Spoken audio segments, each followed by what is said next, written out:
Daniel Riolo avec Pierre Ducrot dans l'after. L'after qui n'est qu'amour. Daniel le dit depuis 22h. C'est pour ça que sur BFM Sport, d'ailleurs, on a remis les bisounours. Il y a longtemps qu'ils étaient pas Daniel. sortis, les petits bisounours. Voilà, ils sont là. Vous pouvez voir ça à la télé. Sinon, vous continuez de nous donner les meilleurs moments de l'after dans l'histoire. Et bizarrement, il y a un clash avec Eric Dimeco qui revient souvent comme bolivarien. Pourtant, tu ne t'énerves jamais, Daniel. Donc je ne comprends pas pourquoi. Non, en l'occurrence, c'est lui qui s'était énervé. Oui, c'est vrai. Non, t'as raison. Autant pour moi. Donc, nous avons fait la vie tranchée. Bon, je l'avais accusé à tort. Je l'avais confondu avec quelqu'un d'autre, Eric. C'est vrai, c'est vrai. Très bien. C'est vrai. Il méritait pas d'être accusé. T'as réussi à le raisonner à temps? Bah non, pas à temps. Puisque vu comme il s'était énervé, si, parce que ça aurait pu être pire avec Eric. Ah non. Donc si, je pense que c'était à temps. Non, tu parles. Non, dès minuit, il m'avait appelé. Ça s'est très bien terminé. Très bien. Pas de problème. Bon, ça se finit toujours bien. Ouais, avec Eric. J'allais dire avec Eric, mais avec tout le monde.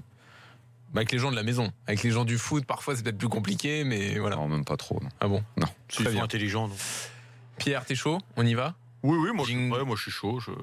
Je suis là, je suis pas énervé non plus. Donc non, c'est vrai. Tout va bien, quoi. Tiens, sachez quand même que, puisque je vous rappelle que la défaite du Portugal 3-0 face aux Pays-Bas, Nico Villas sera là dans une demi-heure pour ouvrir notre séquence avec les drôles de dames comme tous les lundis. On y va, jingle du croc. Moi, il y a un truc qui m'énerve, Jonathan, par contre, c'est quand t'emploies des mots que je connais pas. Exogène. Tu pouvais pas dire un recrutement qui vient de l'extérieur?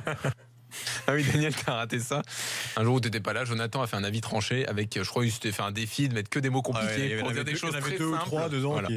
C'était magnifique. Alors, Pierre, tu veux parler tactique juste avant pour te lancer? Dis-moi. Je vous donne les infos pour demain, pour le match en Russie. Donc, déjà, sachez que le match sera sur RMC en intégralité dans Team Dugas avec Christophe et Captain la Larquet. principale des infos. Et donc, ce qui a été travaillé lors de la mise en place ce soir, c'est un 4-3-3 avec Loris dans les buts, avec Koscielny et Umtiti en défense centrale, avec Pavard et Hernandez sur les côtés, Kanté, Pogba, Rabiot au milieu de terrain. Attends, refais-moi le milieu.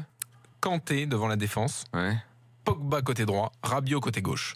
Dembélé, Mbappé, Martial en attaque, ce qui veut dire donc Mbappé en pointe dans ce 4-3-3. Cette équipe elle me plaît beaucoup, à l'exception de l'absence de Griezmann qui doit retrouver une place, probablement celle de Martial. Oui. Et il fait tourner parce qu'il y a les deux matchs. Mais... Et c'est l'équipe. Tu dis, à la place de Rabiot aussi. Alors là, sur l'infographie sur BFM Sport, on a mis Pogba à gauche, Rabiot à droite. Ce sera peut-être le contraire. Écoute, faudra voir le niveau de Pogba. Et j'ai envie de dire que si les deux sont à leur top niveau, je préfère ce milieu-là. Ouais, sauf que ce milieu-là. Sauf que Matuidi, c'est un autre débat encore, mais sauf que Matuidi, moi je pense, à moins de certaines qualités que Rabiot, sauf qu'il a d'autres. Oui, il en a d'autres. Non, mais je veux bien. Je pense que dans l'équipe de France actuelle, un peu de simplicité. D'état d'esprit, de. Non, mais j'ai pas de problème volume, avec ce que vous dites. Après, pour la défense, ça ferait du bien. Bah oui, comme les deux autres ont fauté, faut voir si Koscielny est pas mieux avec Umtiti, mais vu la saison que fait Koscielny. Et moi, il y a Kimpembe. Je suis désolé, Bon après voilà, c'est des choix. Ça. Franchement, ça va être très dur de l'intégrer. C'est plein de petites questions très intéressantes que vous abordez, qui seront peut-être abordées dans les questions de l'after dans 10 minutes.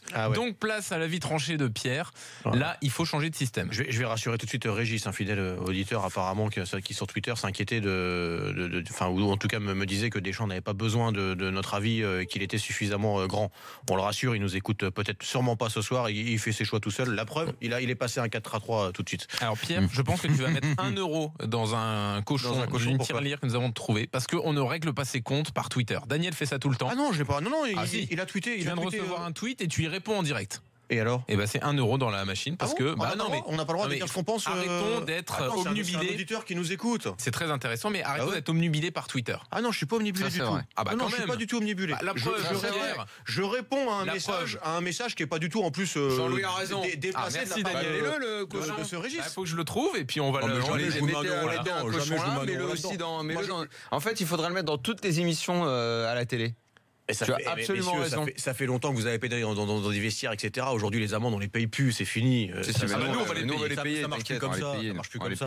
On fait ça à partir de la semaine prochaine. Plus sérieusement, effectivement, Daniel, prépare tes billets parce que c'est ton grand truc. Mais tu te trompes.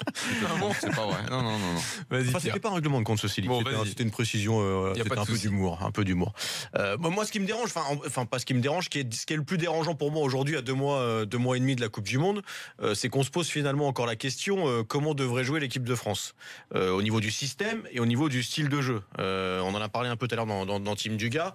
On parle quand même de l'équipe de France et à un moment donné, je me dis que le style de jeu devrait être déjà depuis un petit moment trouvé. Alors oui, on peut adapter un système pour un match, pour une demi-heure en fin de match, pour changer quelque chose. Voilà, la Juve l'a fait par exemple contre Tottenham merveilleusement bien. On change de système, ça change quelque chose. Pourquoi pas, les joueurs sont capables de le faire. Mais on devrait surtout être capable aujourd'hui, 80-90% du temps, d'avoir notre propre style, quoi, et de pas s'occuper de l'adversaire. Et aujourd'hui, j'ai l'impression, et je suis pas tout seul à le penser, je pense, que c'est pas le cas, qu'on passe d'un système à un autre, qu'on cherche. Et pour moi, le 4-4-2 qu'on a vu contre la Colombie, et pas parce que ça n'a pas marché ensuite, mais parce que il n'est pas adapté au profil qu'on a, avec ces deux milieux défensifs et puis des excentrés, où t'as pas d'excentrés qui peuvent travailler suffisamment dans le collectif pour assurer le bon équilibre que nécessite un 4-4-2 comme ça. Oui, tu l'as d'un côté, pas de l'autre. Ouais, Lemar, sauf que tu te vois faire toute la Coupe du Monde avec Lemar côté gauche comme ça, dans un 4-4-2. Ah oui, oui. Ouf, moi je pense pas. Moi je pense. C'est là où il a joué à Monaco. Lui, il est mais bien je adapté te au dis pas qu'il est 4-4-2. mauvais. Je te dis que pour enchaîner la somme de matchs sur une coupe, Ah, d'accord. il a. Ok. Tu vois les marques Ok, comme ouais. il est. C'est toujours un petit peu en dents de scie parce que dès que physiquement il est un peu usé, il perd énormément de qualité dans son jeu. Parce que son jeu est beaucoup basé sur pas sur la puissance, mais sur l'impulsivité qu'il peut mettre dans ses actions. Le 4-3-3 me paraît beaucoup plus adapté. Voilà, avec en tout cas beaucoup plus adapté pour avoir un vrai équilibre. Les 4 derrière, le débat, voilà, on l'a commencé. Il y a des choix où il y a pas de choix qui se dégagent. Donc finalement il y en a plein. J'en parle pas. Mais au milieu, pour moi, t'as deux gars qui sont indéboulonnables, c'est Kanté et Matuidi. Voilà, pour moi, c'est les deux qui sont indéboulonnables. Et je vous laisse choisir le troisième entre Pogba, entre Tolisso, entre Rabiot. Qui doivent être à un moment donné le milieu relayeur un peu plus créatif. Ou un peu plus technique peut-être si vous voulez, et laisser la partie volume de jeu, abattage, agressivité, etc. à un Matuidi et à un Kanté. On a les garçons pour jouer à 3 comme ça au milieu. Et l'air de rien, de jouer à 3 au milieu, c'est pas anodin, c'est que ça dégage forcément un petit peu, même s'ils doivent le faire quand même. C'est le très haut niveau, et s'ils le font pas, on va aller dans un mur, quoi qu'il arrive, en 4-4-2, à 3 derrière, à 6, comme tu veux, on ira dans un mur si les 3 de devant ne font pas un minimum de travail collectif sur le plan défensif. Mais ça les dégage quand même, quand tu as 3 milieux, de ce travail défensif, un tout petit peu. Et en plus, pour moi, tu as les garçons, Mbappé en pointe, on l'a dit, et je suis très content, je l'avais dit hier, mais je suis très content de voir ce qu'il va donner en pointe, parce que pour moi, il ne doit pas jouer sur un côté en équipe de France. Pour moi, c'est un joueur qui doit jouer en pointe, qui doit bouffer les espaces, qui doit jouer beaucoup plus sur sa vitesse. J'espère que il va pas trop décrocher tout le temps dans le cœur du jeu pour prendre le ballon dans les pieds demain. J'espère qu'il va bouffer cet espace devant, qui va aller étirer cette défense de russe. Et puis sur les côtés, on a pléthore de choix. T'as Griezmann, t'as Lemar, t'as Martial, j'en oublie, t'as Dembélé bien sûr, t'en as plein, t'as Thauvin, t'en as plein, t'as Coman s'il est là, t'en as beaucoup. Tout ça pour dire que les profils de joueurs que sélectionne Didier Deschamps, pour moi, sont adaptés parfaitement à un 4-3-3. Et c'est pour ça que j'ai du mal à comprendre qu'on parle encore aujourd'hui d'un 4-4-2 parfois, d'un 4-3-3 d'autres fois, d'un 4-2-3-1. Mais c'est Griezmann la variable, Pierre. C'est parce que justement, tu as fait ce 4-4-2. À la base, tu étais en 4-3-3, mais il a fallu adapter en 4-4-2 pour Griezmann, pour qu'il soit dans l'axe devant. Voilà. Mais sauf que tu dois pas. Pour moi, tu dois pas t'occuper d'un profil d'un joueur. Alors, sauf si t'as Messi, si t'as Ronaldo, oui, et encore que, il s'intègre aussi un peu dans tous les systèmes. Ça a payé ponctuellement pendant l'Euro. Ça te permet d'aller en finale quand même. Hein. Ouais, mais tu vois, t'as pas de vraie garantie sur ton style, et finalement, c'est ce qui te coûte cher à la fin. Alors, tu vas en finale, c'est vrai que c'est bien. Mais sauf qu'en finale, ça se passe mal parce que justement, t'as pas cette maîtrise, ou en tout cas cette certitude dans le jeu, dans ton système de jeu, dans ton style de jeu, et que tu subis à un moment donné, tu subis un petit coup de malchance, ou voire plus, parce qu'il n'y avait pas que de la malchance en finale. Donc moi, voilà, je m'étonne encore, ou en tout cas, je suis un peu déçu qu'on n'ait pas encore trouvé un style de jeu et un système de jeu qui nous conviennent dans 80-90% des cas. Voilà, je dis pas que c'est tout le temps, mais il devrait y avoir quelque chose qui se dégage dans la majeure partie du temps. Daniel. De toute façon, le style, l'équipe de France n'en a jamais eu en fait. Historiquement, il y a eu un style au début des années 80. Ouais. C'est un vrai style. Et la Coupe du Monde 98, oui, on peut parler de style, un style très défensif, mais c'en était un. Après, lors des autres campagnes, même quand elles ont marché, on peut pas dire réellement qu'il y avait un style. Oui, il n'y en avait pas. En 2006, c'est porté par l'esprit de combat du dernier combat justement des vieux routiers et par la grâce de Zidane qui réapparaît à partir des 8e. Ouais. Qu'on croyait d'ailleurs, grâce qu'on croyait disparu au moment de la phase de poule, mais après d'un coup, donc il a porté l'équipe à ce moment-là, mais il n'y avait pas non plus un style très très défini. Donc il n'y en a pas vraiment, au contraire de l'Allemagne, qui pendant des décennies en a eu un très précis, puis l'a complètement modifié et en a un autre aujourd'hui. L'Espagne, qui également a évolué, parce que l'Espagne, ça n'a pas toujours été ce jeu-là, loin de là. Mais là, ça fait un petit moment que ça. Mais là, maintenant, c'est bien installé. C'est basé là-dessus. Mais l'Italie souffre aujourd'hui de sa perte d'identité. Celle qu'elle a toujours eue, savoir souffrir, savoir défendre et mettre en lumière une ou deux individualités qui faisaient la différence. Ça a été historiquement comme ça qu'ils ont gagné leur titre. Chaque équipe comme ça a une identité. La France, non, en fait. Allez, 2-3 ans, il n'y en a pas. Mais t'as pas l'impression que depuis 2-3 ans, on pourrait en avoir un si on l'avait travaillé avec ces joueurs très très rapides devant, il aurait fallu percussions sur les côtés. Mais il aurait fallu travailler tout ça. C'est pourquoi je te dis ça. T'aurais pu, avec les mecs que t'aurais pu avoir un style, on va dire un peu clopien, quoi. Un peu costaud et puis poum, ça explose. T'aurais pu avoir un style, ce que je dis, clopien, un style un peu Liverpool. Bah tu sais quoi, j'ai l'impression que c'était ou Dortmund de l'époque. Tu jaillis très vite. Et parce t'as pas l'impression que ça a été jugé comme quelque chose d'un peu péjoratif. Mais ça a jamais de jouer comme ça. Ça n'a jamais été essayé. On n'a jamais vu ça en fait. Et pourquoi? On n'a jamais eu ça. Si, de manière subie en fait. Je sais pas. Dites-moi. Parce que moi je pense. À quel moment l'équipe de France vous a semblé avoir un style et à livrer? Je demande même à tous ceux qui nous écoutent. Je pense qu'on l'a pas trouvé.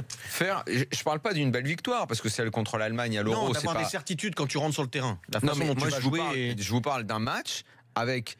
Réellement, comment dire, quelque chose qui ressemble à un match plein, avec un style, un bon kiff de foot.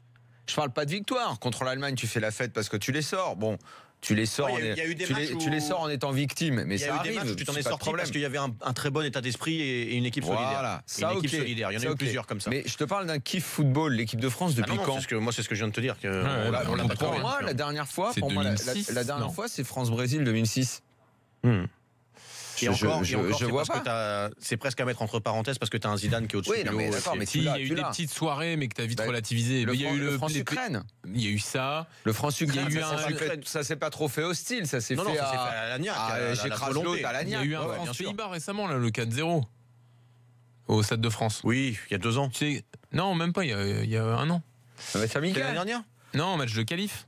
Ah oui, c'est vrai. Tu sais, qui se décante un peu dans le dernier quart d'heure, là. Bon. Mais c'est vrai que tu relativises ce genre de match. Non, mais ok, très bien. Mais en gros, tu vas en tirer 2-3. Oui, c'est ça, maximum. Non, mais qu'il y a un problème de style. Oui, il y a un problème de style. De toute façon, le style ne veut rien dire pour notre sélectionneur. C'est son choix. Il a le droit de tous nous envoyer chier avec ça. Quand il dit c'est quoi un style style de jeu, si c'est une formule. Ouais. Une formule sémantique, pourquoi pas?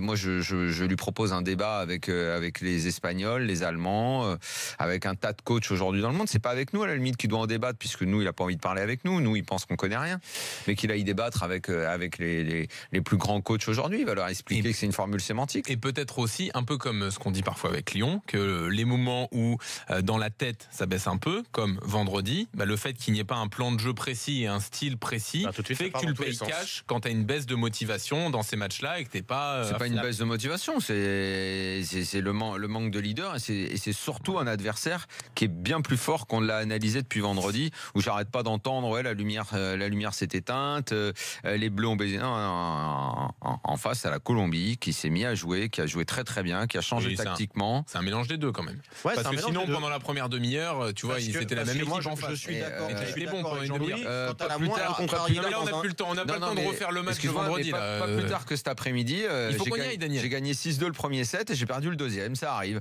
Et voilà. Donc tu peux très bien foirer la première demi-heure. Qui a gagné le match à l'arrivée? Il y a eu un set partout. C'est nul, vous êtes serré la main. J'avais affaire. Les questions de l'after dans une seconde. À tout de suite.